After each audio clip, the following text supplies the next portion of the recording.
slide to Ramlila Maidan, where Nitish Kumar of the JDU is speaking to the public at the moment. Lok Sabha में उपनेता श्री रंजन यादव जी, राज्यसभा में उपनेता Shri N K Singh ji, Rajya Sabha में party के मुख्य सचेतक जनाब अली अनवर अंसारी साहब, लोकसभा में संसदीय दल के मुख्य सचेतक बैद्यनाथ महतो जी, श्री एनके सिंह जी, राज्यसभा में पार्टी के मुख्य सचेतक जनाब अली अनवर अंसारी साहब,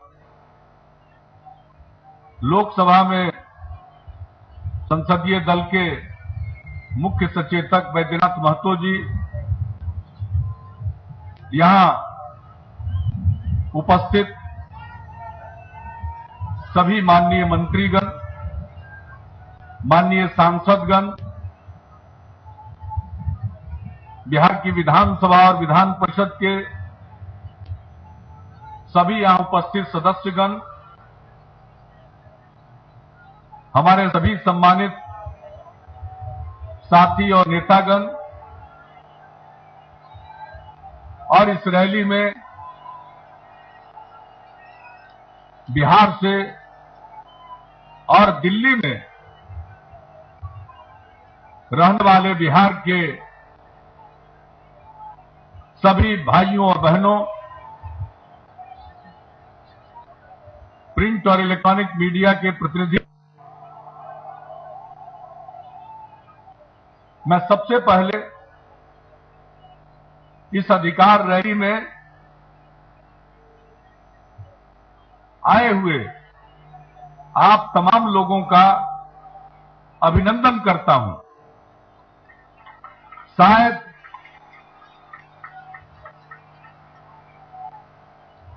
दिल्ली में, देश की राजधानी में पहली बार बिहारियों ने अपने हक को हासिल करने के लिए इस तरह की ताकत दिखलाई है।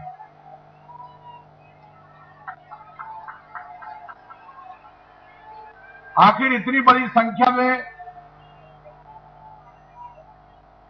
बिहार के लोग आकर दिल्ली में क्यों रहने को मजबूर हुए?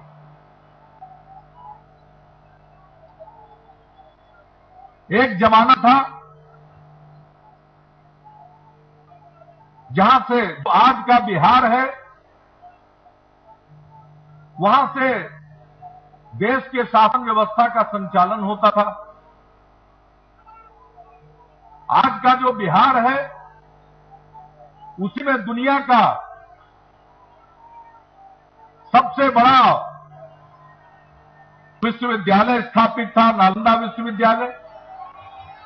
आज क्या कारण है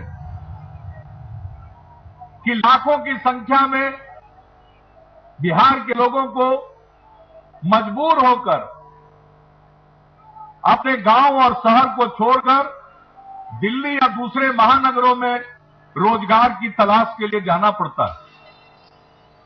क्या कारण है कि जहां दुनिया भर के लोग ज्ञान प्राप्त करने के लिए जाते थे,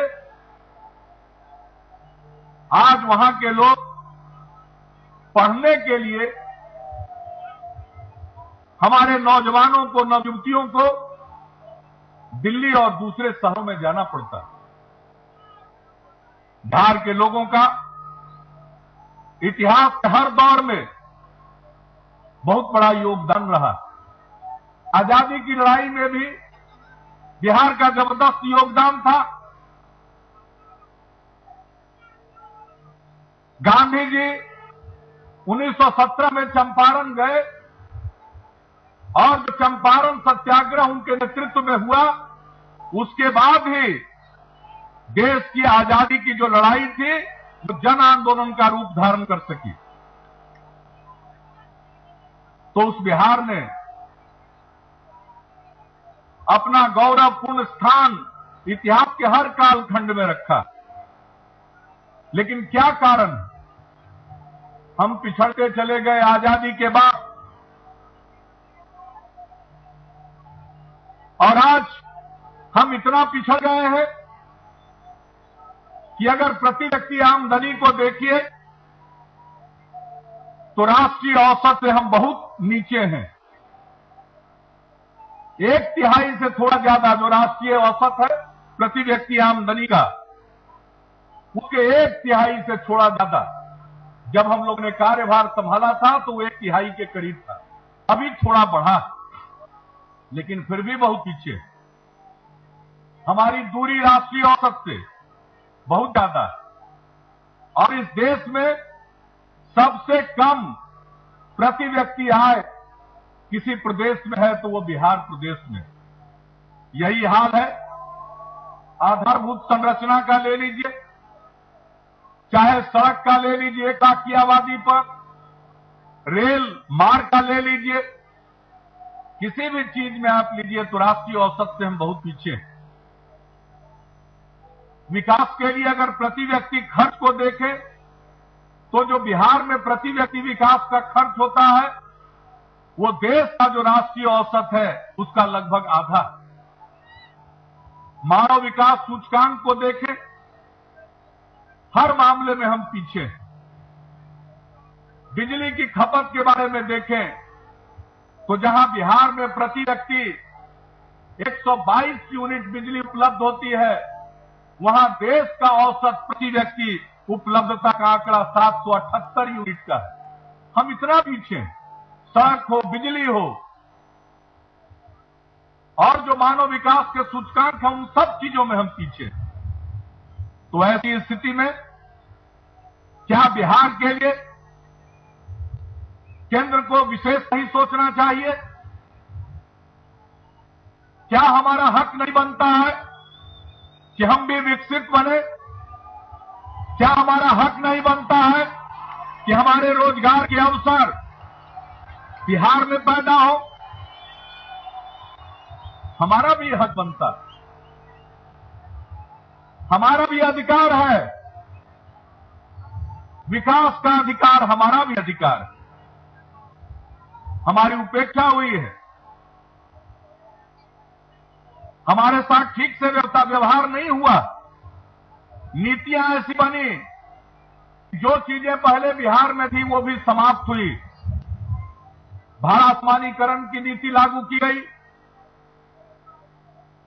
उससे नुकसान हुआ, और जो उद्योग धंधे बिहार में लग सकते थे वो लगना बंद हो गए। और उसके बाद बिहार का फिर पुनर्गठन हुआ। अब तो जो भी बचा खुचा उद्योग है वो आज का जो बिहार है उसके बाहर चला गया। न उद्योग धंधे, न अच्छे संस्थान, तो बच्चे क्या करें? पढ़ने के लिए बिहार के बाहर जाते हैं। उद्योग धंधा नहीं तो काम की तलाश में बिहार के बाहर जाते हैं, दर दर की ठोकर खाते हैं। जब लोगों ने बिहार में काम करने का मौका दिया 2005 के नवंबर में, तो हमने कहा था कि बिहार वासियों के संकल्प के बदौलत और बिहार वासियों के सहयोग से हम मिलकर एक ऐसा सुंदर बिहार बनाएंगे कि बिहारी कहलाना कभी अपमान का नहीं, बिहारी कहलाना शान का विषय होगा। और जब हम अच्छे बिहारी होंगे तभी अच्छे हिंदुस्तानी बन सकते हैं। आज बिहारियों के मन में आत्मविश्वास आया है। पिछले 7 साल से सीमित संसाधन के बदौलत हमने आगे बढ़ने की कोशिश की है, उसकी सराहना की जाती है। लेकिन ये जो सीमित हमारे संसाधन है, इस पर जो हमने विकास की मंजिलें तय करनी शुरू की है, यही वो सही समय है जबकि केंद्र को सहयोग करना चाहिए। और इस समय अगर केंद्र सहयोग करती है, बिहार को विशेष राज्य का दर्जा देती है, तो बिहार भी विकसित सूबे की श्रेणी में शामिल हो सकता है। जब हम विशेष राज्य के दर्जा की बात करते हैं तो कहा जाता है कि विशेष राज्य का दर्जा जिसको मिला है जिन प्रांतों को, उसके लिए जो मापदंड निर्धारित किए गए हैं, उन सभी मापदंडों की कसौटी पर बिहार खरा नहीं उतरता। हमने कहा कि हम पिछड़े हैं, जैसा हमने जिक्र किया राष्ट्रीय औसत से हर मामले में पिछड़े हैं, तो पिछड़ेपन को दूर करने के लिए विशेष राज्य का दर्जा मिलना चाहिए। और यही भावना थी जब कुछ राज्यों को विशेष राज्य का दर्जा दिया गया। कहा जाता है कि बिहार पर्वतीय राज्य नहीं है। हम भले ही पर्वतीय राज्य नहीं है, लेकिन महापर्वत हिमालय से निकलने वाली नदियां साल दर साल बाढ़ से उत्तर बिहार में तबाही मचाती। भले ही कहा जाता है कि बिहार की आबादी कम नहीं, आबादी का घनत्व तो कम नहीं है, भले ही आबादी का घनत्व तो नहीं कम नहीं है, बल्कि ठीक उल्टा बिहार में आबादी का घनत्व सर्वाधिक है। जमीन पर दबाव है। हमारा क्षेत्रफल 94,000 वर्ग किलोमीटर और हमारी जनसंख्या 10.5 करोड़ से ज्यादा। तो ऐसी स्थिति में इस विशेष समस्या का समाधान कैसे हो? इसके अलावे हम थलरुद्ध राज्य हैं, चारों तरफ जमीन से घिरे हुए हैं। हमारे यहां समुद्री किनारा नहीं है, हम लैंडलॉक्ड हैं, थलरुद्ध हैं और सबसे ज्यादा पिछड़े हैं। दुनिया भर में जो राज्य थलरुद्ध होते हैं, लैंडलॉक्ड होते हैं, और जहां सबसे अधिक पिछड़ापन होता है, वहां के लिए दुनिया भर में यह मान्य सिद्धांत है कि उनके लिए विशेष सहायता दी जाती है, उनके साथ विशेष बर्ताव किया जाता है ताकि आगे बढ़ा जाए। तो बिल्कुल तकनीकी आधार पर बार बार हमारे मांग को खारिज किया गया। 1.25 करोड़ लोगों का हस्ताक्षर लेकर आदरणीय सद यादव जी के नेतृत्व में जब इस मंडल मिला, तो प्रधानमंत्री जी ने एक कमेटी बना दी। कमेटी ने स्वीकार किया कि बिहार में पिछड़ापन है, लेकिन मापदंड पूरा नहीं करता है विशेष राज्य के लिए, इसलिए यह नहीं मिलना चाहिए। हमने उसी समय कहा, यह तो सतही तौर पर कमेटी ने काम किया, जहां एक तरफ मानते हैं कि हम पिछड़ेपन के शिकार हैं, वहीं दूसरी तरफ विशेष राज्य का दर्जा नहीं देना चाहते। हमने कहा मापदंड में बदलाव लाइए। हमने फिर सब जगह चिट्ठी लिखी और उसी समय ऐलान किया कि केंद्र मानदंड में बदलाव लाए और जो पिछड़े इलाके हैं, पिछड़े राज्य हैं, उनको आगे बढ़ाने के लिए ठोस रणनीति बनाने के लिए विशेष राज्य का दर्जा प्रदान करे। कहा जाता है कि अगर बिहार को देंगे तो और राज्य में मांग है, उनको भी देना पड़ेगा। हम कहां विरोधी हैं? जो भी पिछड़ेपन के शिकार हैं, राष्ट्रीय औसत से जो राज्य नीचे हैं, प्रति व्यक्ति आय का मसला हो, बुनियादी ढांचे के विकास का मसला हो, मानव विकास सूचकांक का मसला हो, इन पर जो राज्य राष्ट्रीय औसत से नीचे हैं, उन सबों को आप ये दर्जा दीजिए और उनको आगे बढ़ाने की रणनीति तैयार करिए। तो आज बिहार मांग कर रहा है। बिहार के लोग अब इसे भीख नहीं मांग रहे हैं, अपना अधिकार मांग रहे हैं। ये हक है हमारा, विकास का अधिकार है। हम क्यों नहीं आगे बढ़ेंगे? आगे बढ़ने का अधिकार क्या हमारा नहीं है? क्या हम देश के अंग नहीं है? क्या हमारे लिए सही सोच नहीं होना चाहिए? हमने सब जगह गुहार लगाई। 4 नवंबर 2012 को पटना में रैली करने के बाद फिर हम सब नेताओं से मिले, आदरणीय प्रधानमंत्री जी से मिले, वित्त मंत्री जी से मिले, योजना आयोग के उपाध्यक्ष से मिले। हम सब दरवाजे पर गए, हमने उनको सौंपा, फिर से ज्ञापन सौंपा। आज मुझे थोड़ी प्रसन्नता है कि जब इस बार संसद में आर्थिक सर्वेक्षण रखा गया, उस आर्थिक सर्वेक्षण में इस बात का जिक्र किया गया।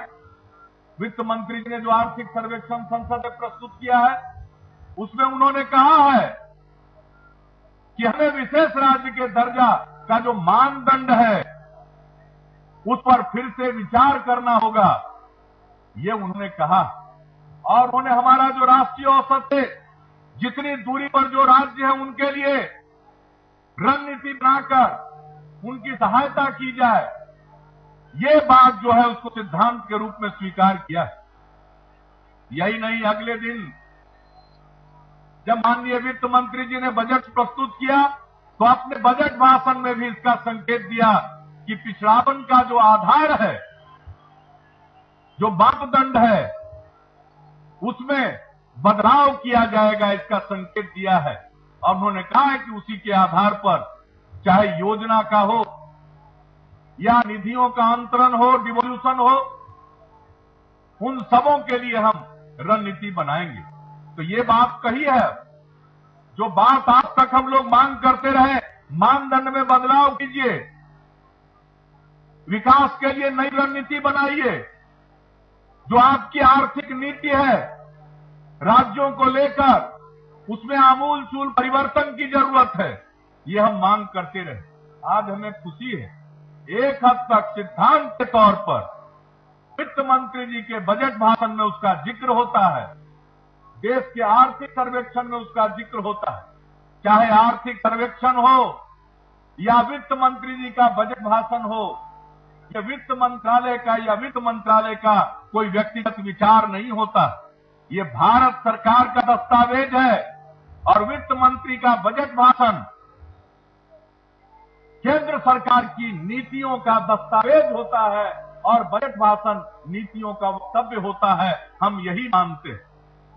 और जब आपने कहा है कि मानदंड में बदलाव लाने पर गौर करेंगे, तो आज इस ऐतिहासिक रामलीला मैदान में लाखों की संख्या में बिहारी इकट्ठा हुए हैं। हम मांग करते हैं कि जल्दी से जल्दी उस मानदंड में बदलाव करिए और हमें भी विशेष राज्य का दर्जा दीजिए।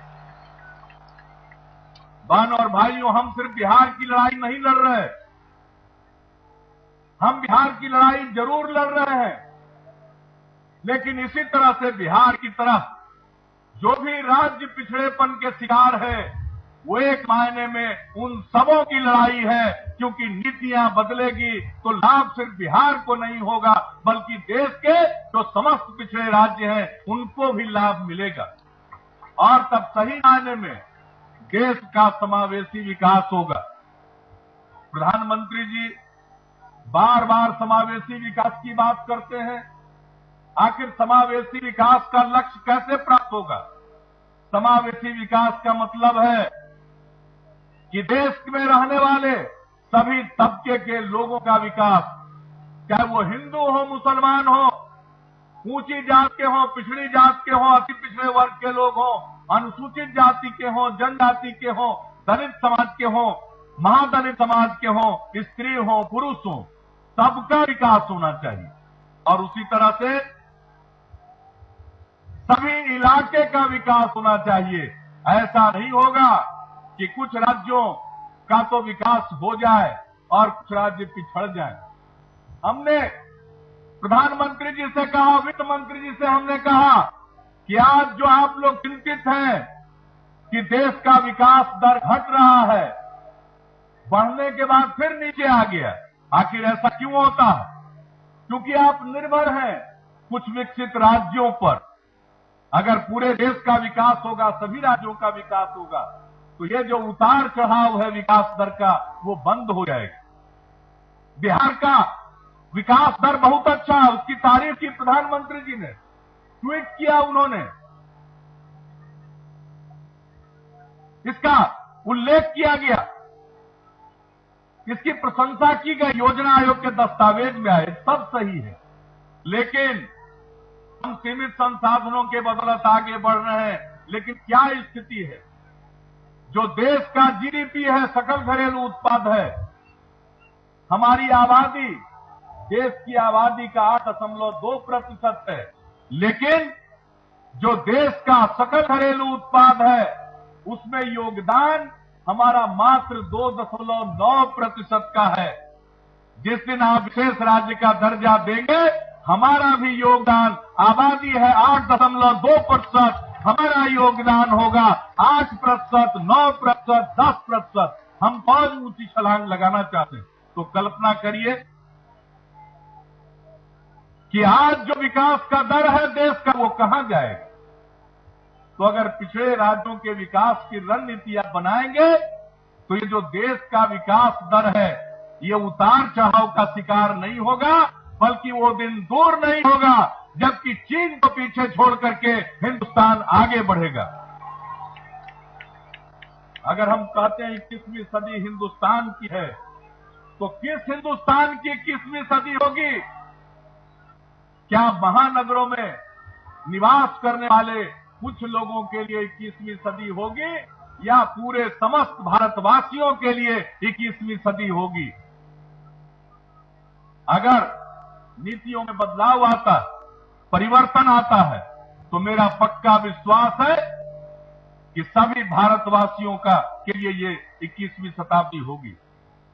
और आप सबसे हम यही उम्मीद करते हैं कि जो हक की लड़ाई के लिए आप जगे हैं, ये जो जागृति है, ये जो जागरूकता है, ये जो एकजुटता है, इसको बनाए रखिएगा। हमारे साथी दिल्ली के विभिन्न इलाकों में गए और वहां पहुंचे, लोगों को पहले से मालूम था, चाहे वो किसी भी धर्म संप्रदाय का हो, हिंदू हो, मुसलमान हो, किसी भी जात बिरादरी का हो, भले ही गांव में और बिहार में हमारी कोई जात की भी पहचान या कोई धर्म की पहचान होगी, लेकिन मैंने देखा दिल्ली में उन पहचानों के अलावे एक बहुत बड़ी पहचान है बिहारी होने की पहचान। और आज इतनी बड़ी संख्या में आए हैं बिहारी, जो हमारे साथी विभिन्न जगहों पर गए हैं और उन्होंने जो वहां का चित्र बतलाया है। बिहारी जहां भी रहते हैं, दिल्ली में भी जहां रहते हैं, वो इलाका बहुत पिछड़ा है। आज जो हमारा बिहार का गांव है, उससे भी ज्यादा खराब स्थिति में दिल्ली के तंग बस्तियों में हमारे बिहारी रहने को मजबूर है। क्या इनको विकास का अधिकार हासिल नहीं होना चाहिए?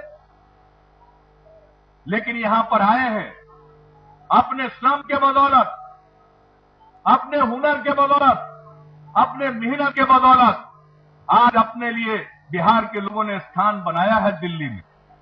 बहुत अपमान उड़ाया जाता था किसी जमाने में बिहारियों को, गाली देना था तो कहते थे हट बिहारी। आज कोई नहीं कहता हट बिहारी, आज बिहारी को देख करके लोग कहते हैं कि अब बिहार भी आगे बढ़ रहा है। ये जो बिहार के लोगों की ताकत है, दिल्ली में भी, दिल्ली में बैठे हुए लोग जरा इस ताकत को पहचानिए। और ये जो बिहारियों की ताकत है, इसके साथ साथ देश के समस्त पिछड़े इलाकों में विभिन्न प्रांतों के रहने वाले लोगों की ताकत इकट्ठा हो जाएगी तो दिल्ली किसके हाथ में होगी, हम पूछना चाहते हैं। इसलिए समय रहते दिल्ली में जो लोग हैं, जो तख्त पर बैठे हुए हैं, वो सचेत हो जाए और इस उभरती हुई ताकत को पहचान लें। ये अपना हक लेने के लिए आगे बढ़ी है, ये कोई भीख मांगने के लिए आगे नहीं बढ़े। मैं आपसे यही अपील करूंगा कि आप बिहार के लोग एक नई पहचान के साथ आज इकट्ठा हुए। इसी तरह से देश के जो अन्य पिछड़े इलाके के लोग हैं, उन सबों को गोलबंद कीजिए और इस देश की आर्थिक नीति में, योजना की नीति में बदलाव आए ताकि सही मायने में देश का विकास हो सके। आज हम तो विशेष राज्य के दर्जा की बात कर रहे हैं, मांग रहे हैं। विशेष राज्य का दर्जा मिलेगा तो अगर कोई पूंजी निवेश करेगा बिहार में, कल कारखाना लगाएगा तो उसको केंद्रीय करों में रियायत मिलेगी। जब रियायत मिलेगी तो बड़ी संख्या में लोग निवेश करेंगे, तो कल कारखाने खुलेंगे, हमारे लाखों नौजवानों को, नवयुवतियों को काम मिलेगा, बिहार भी आगे बढ़ेगा, देश की प्रगति में योगदान देगा।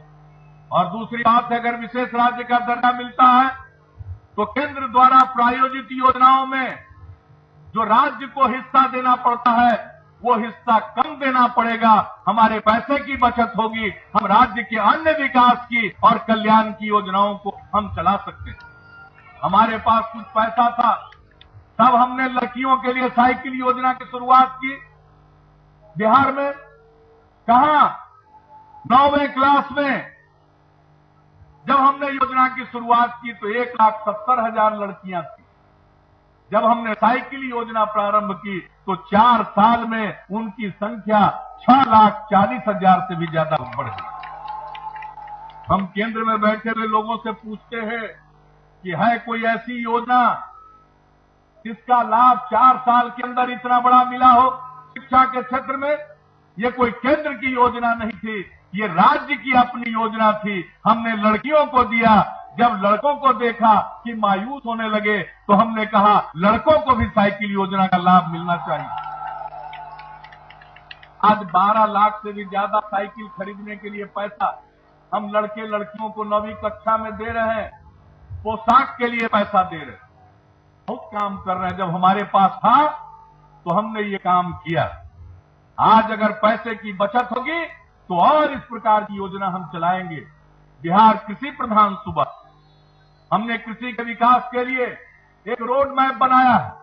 5 साल में उसको लागू करने के लिए 1.5 लाख करोड़ रुपया चाहिए। केंद्र पूर्वी क्षेत्र के लिए हरित क्रांति लाने के लिए जो पैसा देता है 4-5 राज्यों को मिलाकर के 1,000 करोड़ रुपया। ऊंट के मुंह में जीरा का फोरन, इससे नहीं आएगी हरित क्रांति। आदरणीय राष्ट्रपति गए थे प्रणब बाबू, उन्होंने उद्घाटन किया हमारे किसी रोड मैप की, उसकी सराहना की। हम केंद्र से कहेंगे जरा देख लीजिए उसको, उसके लिए भी दरिया दिली से आप क्या पैसा निकालिए। तब देखिए बिहार किसी इतना उत्पादन होगा कि एक आदमी देश में भूखा नहीं रहेगा, इतना उत्पादन होगा। तो बहनों और भाइयों, हर चीज के लिए आज तो बिहार की उपेक्षा न जाने मैं क्या कहूं, हमारी कितनी उपेक्षा होती। अभी कुछ देर पहले बैनर लगाए हुए थे कुछ लोग, मैं देख रहा था, वो बैनर से धन्यवाद दे रहे थे। अलीगढ़ मुस्लिम विश्वविद्यालय की शाखा बिहार में सनगंज में खुली, उसके लिए राज्य सरकार ने जमीन दिया। हम लोगों ने जमीन दे दिया, केंद्र सरकार को पैसा दे करके उस विश्वविद्यालय की, अलीगढ़ विश्वविद्यालय की शाखा किशनगंज में चालू करना चाहिए। जब तक उनका कैंपस बनेगा तब तक के लिए और भी जो बन पड़ेगा, अगर कुछ और जगह की जरूरत होगी हम वो भी देंगे, लेकिन बिहार के लोगों को भी पढ़ने का हक है, विकास का हक है, पढ़ने का हक है। तो हमारी तो सब जगह उपेक्षा होती है। बिहार में भयंकर बाढ़ आई 2007 में, 2008 में, कोसी की त्रासदी, आदरणीय प्रधानमंत्री जाते हैं, राष्ट्रीय आपदा उसको घोषित करते हैं, लेकिन राहत के अलावे कुछ नहीं मिला। हमने कहा पुनर्निर्माण के लिए धनराशि मिलनी चाहिए, नहीं मिलती। सूखा पड़ता है, अलग से सहायता नहीं मिलती है। बहुत सारे राज्यों को मिलती है, मुझे कोई एतराज नहीं, जरूर मिलना चाहिए। किसी भी राज्य में हमारे भाई और बहन हैं, तकलीफ में उन्हें मदद मिलनी चाहिए। लेकिन बिहार के लोग भी जब तकलीफ में रहें तो उनको भी तो मदद मिलनी चाहिए। क्या कसूर है बिहारियों का? पहली बार तो हमें केंद्र के एक शब्द से खुशी है, न जाने उस शब्द पर वो कायम रहते हैं या नहीं। मैं तो यही कहूंगा कि वित्त मंत्री जी के बजट भाषण में जो कहा गया है, आर्थिक सर्वेक्षण में जो कहा गया है, उसके मुताबिक कदम बढ़ाइए, नहीं तो आज दिल्ली में तो ये झांकी है।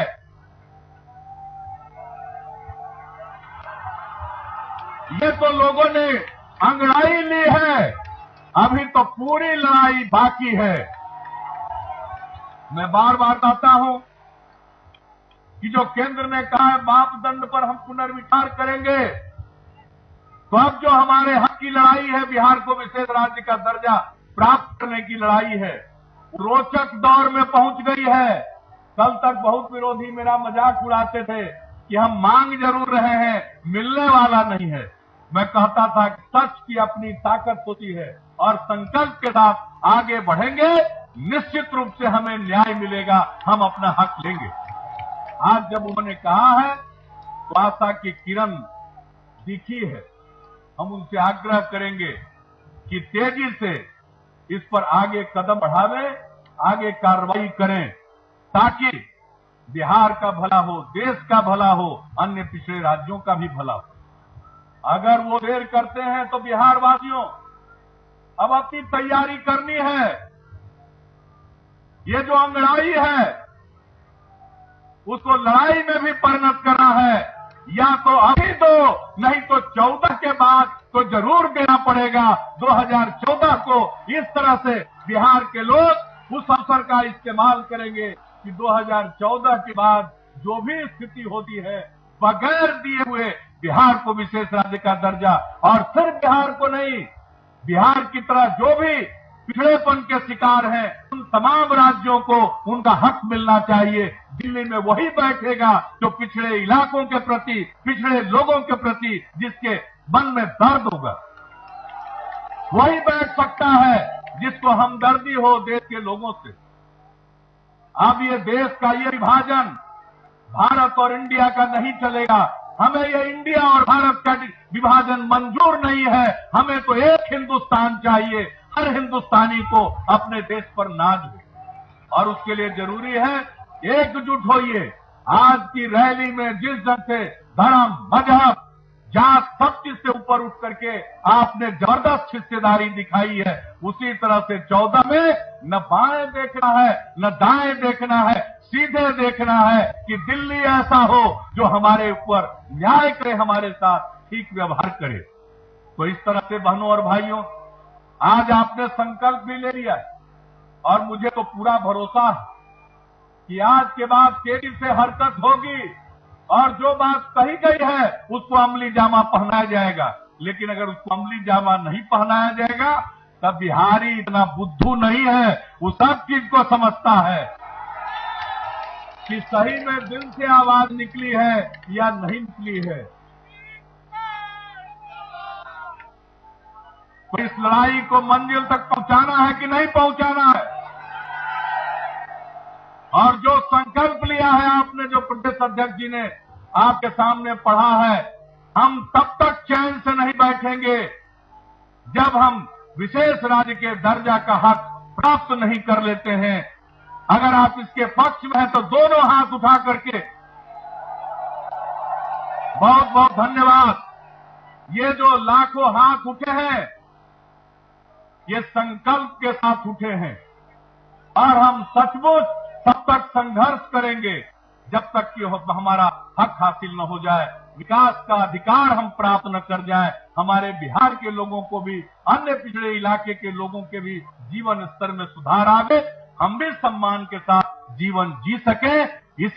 यही संकल्प है हमारा और हम सबको, समाज के हर तबके को लेकर चलते हैं और सबको लेकर चलते हुए ही इस लड़ाई को हम जीतेंगे, फतह करेंगे। हम जरूर होंगे कामयाब। बिहार भी तरक्की की बुलंदियों पर पहुंचेगा और हर बिहारी सम्मान के साथ आगे बढ़ेगा और हम गर्व से कहेंगे कि हम न सिर्फ बिहारी हैं, हम एक अच्छे हिंदुस्तानी भी हैं। हमारा हिंदुस्तान आगे बढ़ेगा, दुनिया के विकसित मुल्कों में आएगा और हम सबको पीछे छोड़कर समावेशी विकास के साथ आगे बढ़ेंगे और दुनिया के लिए हम एक मॉडल प्रस्तुत करेंगे।